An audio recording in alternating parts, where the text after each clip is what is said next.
விவேகம் படத்தோட teaser release ஆயிடுச்சு. அஜித்தோட பிறந்தநாள் அன்னைக்கே ரிலீஸ் ஆகும்னு எதிர்பார்த்துட்டு இருந்த டீசர் கொஞ்சம் லேட்டாக வந்தாலும் சூப்பராகவே வந்திருக்கு. வழக்கம் போல் அஜித்தோட ஸ்க்ரீன் ப்ரெசன்ஸ் பயங்கரமாக இருக்குது. பில்லா படத்தில் என் வாழ்க்கையில் ஒரு நொடியும் நானாக செதுக்குனதுடா அப்படின்னு சொன்ன ஒரு டைலாக் மாதிரி இந்த படத்துலையும் உன்னுடைய தோல்வியை நீயா ஏற்றுக்கிற வரைக்கும் போராடிட்டேரு அப்படிங்கிற மாதிரி ஒரு டைலாக்கோட ஆரம்பிக்கிற இந்த டீசர் ரொம்பவே ஸ்டைலிஷாக இருக்குது. இந்த படத்தில் 2 அஜித் குமாரா இல்லை ஒரு அஜித் குமாரே வில்லனாகவும் போலீஸாகவும் மாறுறாரா அப்படிங்கிற ஒரு சின்ன சஸ்பென்ஸ் எலமெண்ட்டும் இந்த டீசருக்குள்ளே இருக்குது. ரசிகர்கள் எதிர்பார்க்குற அனைத்து காட்சிகளும் சின்ன ஷார்ட்டாக இந்த டீசரில் இன்சர்ட் பண்ணது ரொம்ப அழகாக இருக்குது.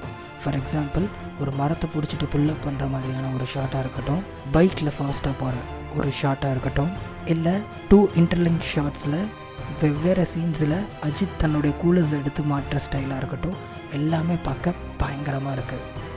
இதெல்லாம் தாண்டி இந்த படத்தோட சினிமாடோகிராஃபியும் விஷுவல்ஸும் ரொம்பவே சூப்பராக இருக்குது. ஒரு இங்கிலீஷ் மூவிக்கு நிகராக இருக்குன்னு சொன்னால் மிகையாகாது. இந்த படத்துக்குள்ளே ஏதோ ஒரு தீவிரவாதமும் இருக்குது அப்படிங்கிறது இந்த டீசர் பார்க்கும்போது தெரியுது.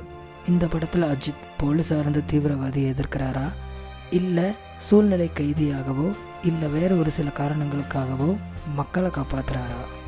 அது மட்டும் இல்லாமல் இந்த டீசரோட எண்டில் AK-25 years அப்படின்னு வரும்போது அஜித் ரசிகராக மட்டும் இருக்கணும்னு அவசியம் இல்லை.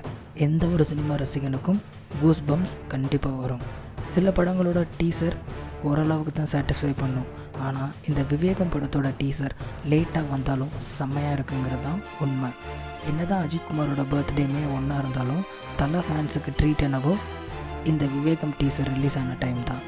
பில்லாக்கு அப்புறம் இன்னும் மாஸ் மற்றும் ஸ்டைலிஷான ஒரு ஃபிலிம் ஆன் த வே அப்படிங்கிறது இந்த படத்தோட டீசர் பார்க்கும்போது நல்லாவே தெரியுது.